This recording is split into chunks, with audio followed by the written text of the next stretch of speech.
제목 같이 읽겠습니다. 처녀 몸에서 태어나셔야 했던 이유. 여러분 성탄절은 이제 크리스마스죠, 영어로. 그래서 크라이스트, 예수 그리스도를 뜻하는 크라이스트와 예배, 미사를 뜻하는 마스가 합쳐져 가지고 우리 그리스도께 감사 예배 드리는 날이 바로 크리스마스입니다.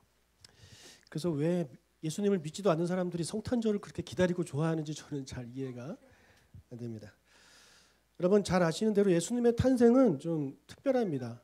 너무 특별해요.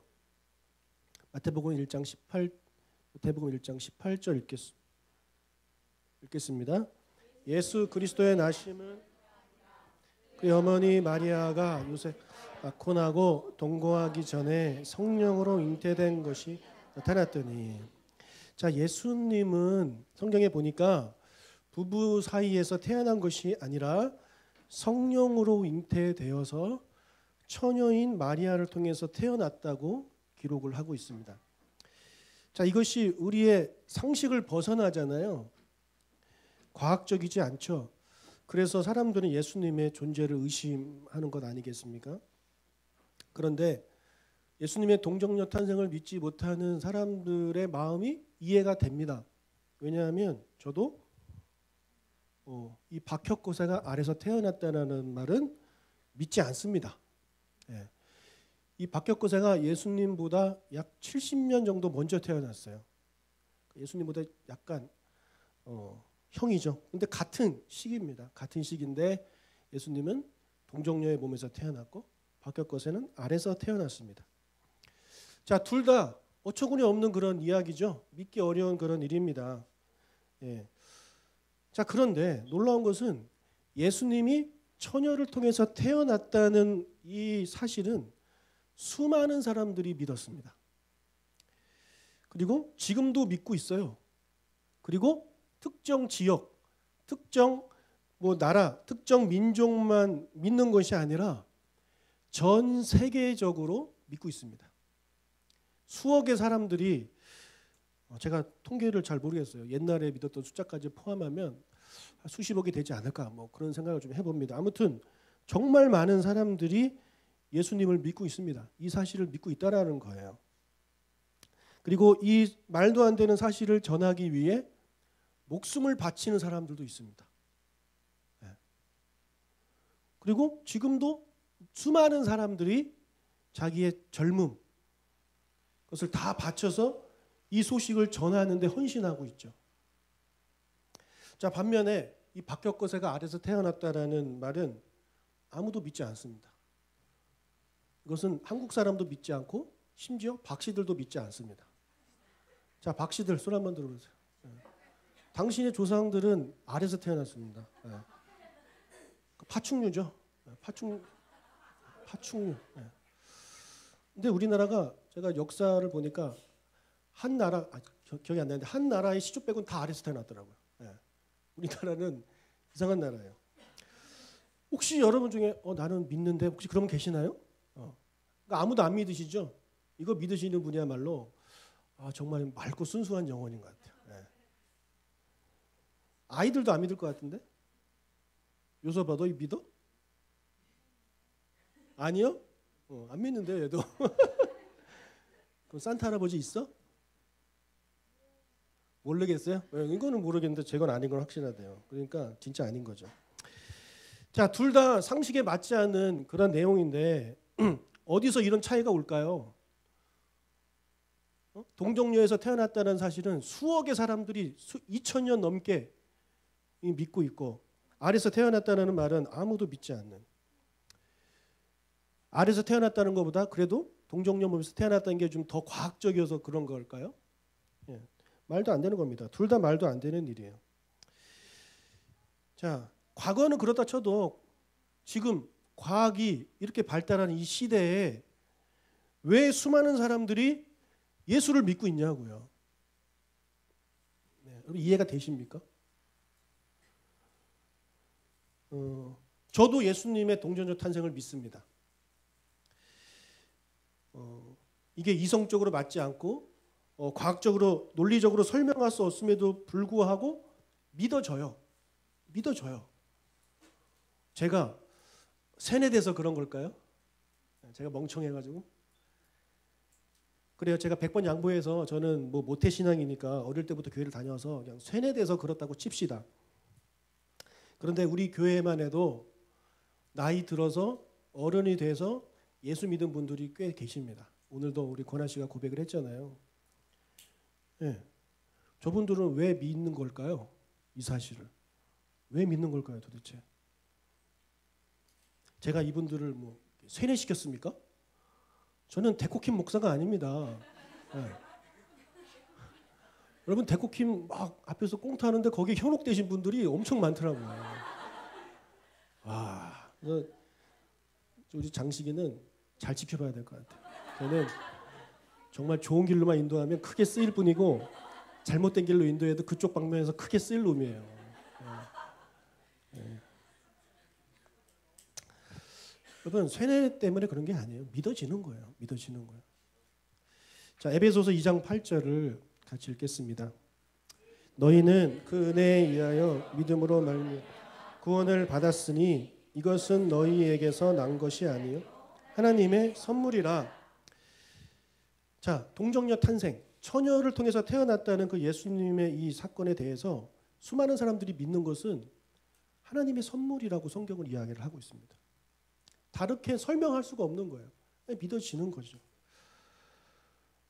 그래서 저 믿음을 선물로 받으신 분들은 본인도 모르게 믿어지는 겁니다. 그것이 믿어지는 거예요. 이해가 돼서 믿는 게 아니에요. 그래서 저런 믿음을 선물로 받으시는 분들은 큰 선물 받은 겁니다. 하나님께 엄청난 큰 선물을 받으신 겁니다. 그러니까 평생 감사하시고 축복합니다. 자, 그렇다면 왜 예수님은 처녀에게서 태어나셨을까요? 그냥 처녀 말고 평범한 그런 왕의 가문에서 태어났었으면 이런 논란이 없었을 텐데 왜 꼭 처녀에게서 태어나셨을까요? 여러분 왜 박혁거세가 아래서 태어났을까요? 왜 아래서 태어났다고 전해질까요? 한 나라의 시조이기 때문에 뭔가 신비함, 특별함을 주고 싶은 거예요. 여러분 저는요 사실 태어나자마자 말을 했어요. 방언을 하고. 그럼 여러분 뭔가 좀 대단해 보이지 않아요? 와, 우리 목사님이 태어나자마자 방언했대. 역시 우리 목사님이야. 이런 생각 할 거 아닙니까? 혹시 제가 하니까 아무도 안 믿으시는군요. 데코킴이 하면 믿었을 겁니다. 네. 자, 여러분 그냥 특별하게 포장한 겁니다. 박혁거세. 평범한 사람이 아니다라는 것을 보여주고 싶은 거죠. 자, 그렇다면 예수님도 박혁거세처럼 뭔가 좀 특별한 사람처럼 보이고 싶어가지고 이런 터무니없는 말을 지어낸 것일까요? 아니요, 예수님은요 반드시 처녀에게서 태어나야만 하는 이유가 있었습니다. 박혁거세는 아래서 태어나야 할 이유가 없어요. 네. 하지만 예수님은 동정녀 몸에서 반드시 태어나셔야만 하는 이유가 있었다는 거죠. 예수님이 이 땅에 오신 이유가 아까 우리 영상에도 봤지만 우리를 구원하기 위해서 오셨습니다. 아멘. 네, 우리를 죄에서 구원하기 위해 오셨어요. 구원자로 오셨어요. 우리를 죄에서 구원하실 구원자에게 요구되어지는 두 가지 조건이 있습니다. 첫 번째가 무죄, 죄가 없어야 돼요. 죄가 있으면 안 돼요. 죄가 있으면 우리의 죄를 대신할 수가 없습니다. 두 번째 뭘까요? 네, 죽어야 돼요. 두 번째는 반드시 죽어야 그 희생 제물을 통해서 우리의 죄가 사라진다고 성경은 말을 하고 있거든요. 그래서 이 둘을 동시에 만족시켜야만 우리의 구원자가 될 수 있는 거예요. 죄가 없어야 되고 죽어야 되는 존재. 죄가 없으려면 신이어야 합니다. 사람은 죄가 있기 때문에 안 돼요. 그리고 두 번째, 죽으려면 사람이어야 돼요. 신이면 죽지 않잖아요. 그래서 사람이면서 동시에 신이어야만, 그것도 완벽한 사람, 완벽한 신이어야지만이 우리의 구원자를 이제 구원자가 될 수 있다라는 것입니다. 그래서 이미 신이신 예수님께서 이제는 인간이 되시면 되는 거예요. 그럼 두 가지를 이제 충족시키잖아요. 자, 그러면 여기서 예수님이 인간이 되시는 방법은 크게 두 가지가 있겠죠. 하나는 인간으로 태어나는 겁니다. 그렇죠? 네. 두 번째 뭐가 있을까요? 그냥 인간으로 그냥 오시는 거예요. 네. 인간으로 그냥 오시는 거예요. 인간이 되셔서 오시는 거예요. 여러분 그 터미네이터 보시면 미래에서 터미네이터가 이렇게 홀딱 벗고 막 이러고 앉아가지고 이제 딱 나타나잖아요. 그런 식으로 예수님이 이 세상에 그냥 성인 남자로 딱 오시는 방법이 있겠죠. 두 가지 방법이 있습니다. 그럼 이 둘 중에 어느 것이 더 훨씬 편리하고 그럴까요? 효과적일까요? 두 번째입니다. 그냥 성인으로 오시면 되는 거예요. 그러면 부모도 필요 없어요. 그리고 그 시간도 훨씬 단축되죠. 30년이라는 시간이 훨씬 더 단축됩니다. 그냥 오셔가지고 곧바로 세례 요한한테 세례를 받으시고 사역을 시작하시면 돼요. 근데 그렇게 안 하시고 하나님은 전자를 선택하셔서 여성을 통해 갓난아기로 태어나는 그 길을 선택하셨어요. 그러다 보니까 이게 복잡해지는 거예요.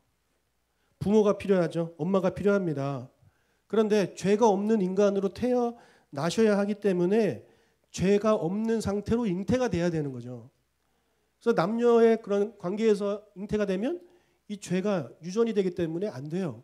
그래서 죄 없는 상태에서 성령님의 능력으로 죄 없는 상태로 이제 잉태를 하시게 된 거죠. 자, 복잡해졌습니다. 복잡해졌어요.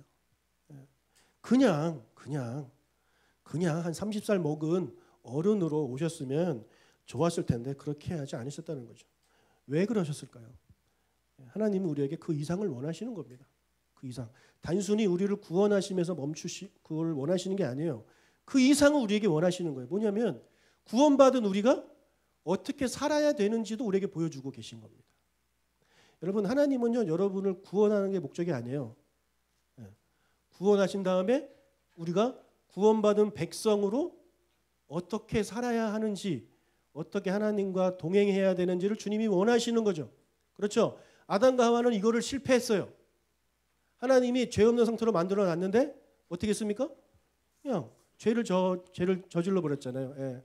그래서 하나님은 이제는 원하시는 게 구원하신 다음에 우리가 하나님의 백성답게 살고 하나님과 동거하고 동행하기를 원하시기 때문에 예수님이 이 사람으로 태어나는 것을 선택하신 겁니다. 자, 그래서 하나님이 예수님을 인간 아기로 보내셔서 그가 이제 태어나죠. 태어나서 점점 어른이 되어 가지 않습니까? 점점 성장하잖아요. 그래서 우리가 인간이 태어나서 어떻게 하나님의 사람으로서 어떻게 살아가야 되는지를 우리에게 직접 보여주시기 위해서 하나님이 이 방법을 선택하셨다는 거죠. 누가복음 2장 52절 읽겠습니다. 예수는 지혜와 키가 자라가며 하나님과 사람에게 더욱 사랑스러워 가시더라. 자, 사람은요 키가 자랍니다. 나이를 먹으면 점점 좀 키가 자라요. 많이 크냐 적게 크냐 그 차이지 어릴 때보다 많이 크잖아요. 그리고 지혜가 자라가야 되는 거예요. 사람은 지혜가 자라가야 되는 거고, 자, 두 번째는 하나님과의 관계에서도 영적인 성숙이 있어야 돼요. 하나님께 사랑스러운 사람이 되어야 되는 거예요. 그리고 두 번째는 인간 관계에서도 사람들한테도 사랑받는 그런 관계로 자라가야 하는 것입니다. 그게 그리스도인들의 삶이에요. 그래서 이 두 번째 특히 보면 하나님과 사람에게 사랑받는다는 얘기는 뭐냐면 성경에 나오는 두 가지 강령과 연결되죠. 예. 우리가 하나님을 사랑하면 우리의 목숨을 바쳐 힘을 다해서 하나님을 사랑하면 하나님이 우리를 더 사랑하시겠죠. 그렇죠? 예. 그리고 우리가 이웃을 내 몸과 같이 사랑하면 사람들에게 사랑받겠죠. 예. 아니에요? 사랑받잖아요. 그러니까 우리가 하나님 사랑, 이웃 사랑하면서 살아가야 함을 우리 예수님이 어릴 때부터 성장하면서 우리에게 직접 보여주고 계시다는 거죠. 예. 자, 그리고 두 번째, 예수님이 이 세상에 이제 죄악된 세상, 죄악이 가득한 세상에 이제 오셨잖아요. 그래서 어릴 때부터 그런 세상의 유혹과 싸워서 이기는 그런 것을 직접 보여주셨다는 거예요.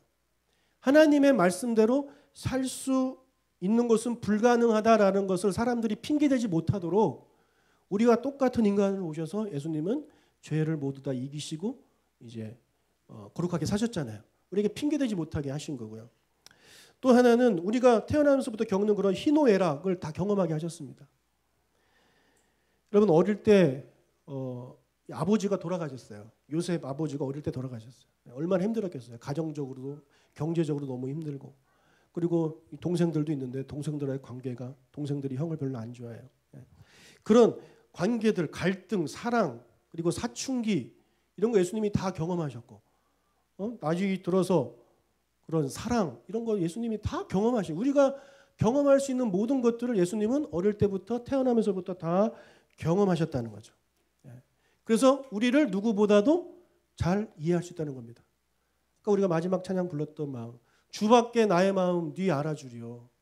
주님이 어떻게 아시냐고요? 우리를 만드셨기 때문에 아는 것도 있지만 우리와 똑같이 인간으로 사셨기 때문에 우리가 얼마나 힘든지를 우리 주님이 다 아신다는 거예요. 여러분이 어릴 때 어떻게 힘들게 사셨는지 주님이 다 아신다는 거예요. 사람들과의 관계가 얼마나 힘든지도 우리 예수님은 다 아신다는 거예요. 그렇기 때문에 우리를 위해 누구보다도 중보해 주실 수 있는 거죠. 자, 히브리서 4장 15절 읽겠습니다. 우리에게 있는 대제사장은 우리의 연약함을 동정하지 못하실 이가 아니요 모든 일에 우리와 똑같이 시험을 받으신 이로되 죄는 없으시니라. 여기가 대제사장이 예수님이잖아요. 예수님은 우리의 연약함을 동정하지 못하실 이가 아니다. 즉 동정하시는 분이다. 모든 것을 동정하시는 분이다라는 거예요. 왜? 우리와 똑같이 살으셨기 때문에. 여러분, 예수님이 그냥 단순히 인간이 되신 게 아니라요. 인간이 되시고 그 다음에 인간으로 사셨어요. 그러니까 인간이 되신 게 아니고 인간으로 또 사셨다는 거. 무려 33년이라는 시간 동안. 여러분, 그 하늘을 창조하시고 우주를 창조하신 그 우주보다 크신 분이 엄마 뱃속에서 10개월 있었습니다. 태아들이 겪는 그런 것까지 우리 주님은 다 겪으신 거예요. 여러분의 자녀들이 겪는 걸 주님이 다 겪으셨다는 거예요. 다 겪으셨어요. 다 겪으셨어요. 그러니까 우리를 너무나도 사랑하시기 때문에 이 땅에 오셨는데 그 사랑이 너무나도 커서 단순히 30살, 33살에 오셔서 그 사역을 하신 것이 아니라 우리에게 아까 말씀드린 이런저런 일들을 보여주시고 우리에게 본이 되어주시기 위해서 예수님이 이 땅에 오셨다는 거죠. 얼마나 우리를 사랑하셨는지 우리가 성탄절이 되면 다시 한번 깨닫는 것입니다.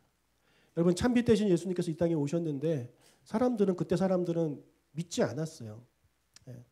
그때 사람들은 예수님이 동정녀 탄생이라는 것도 몰랐어요. 그냥 믿지 않았어요. 근데 나중에는 이제 어떻게 됩니까? 예수님의 동정녀 탄생을 알매도 불구하고 비과학적이라는 것을 알매도 불구하고 수많은 사람들이 지금 믿고 있죠. 받아들이고 있어요. 그래서 우리도 이 참빛 대신 예수님을 전해야 돼요. 목사님 이런 비과학적인 걸 누가 믿겠습니까? 라고 생각하지 말고 전하세요. 전하셔서 하나님이 그 사람한테 믿음을 주시면 그 사람 믿어지는 겁니다. 여러분이 절대 설득해서 믿어지는 게 아니에요. 여러분이 아무리 설득한다고 해서 박격거사가 아래서 태어났다는 걸 믿게 할 수 있습니까? 그거와 똑같은 거예요. 별 차이 없어요. 그러니까 여러분 절대 여러분이 설득해서 전도하려고 하지 마세요. 그냥 복음을 전하면 그 마음에 상대방의 믿음을 주시는 분은 누구시다? 하나님이 주시는 거예요. 여러분이 하시는 게 아닙니다. 그래서 오늘 예수님의 이 마음을 깨닫고 우리 새해에는 더 예수님의 나심을 전하는 우리가 되시길 주의 이름으로 축복합니다.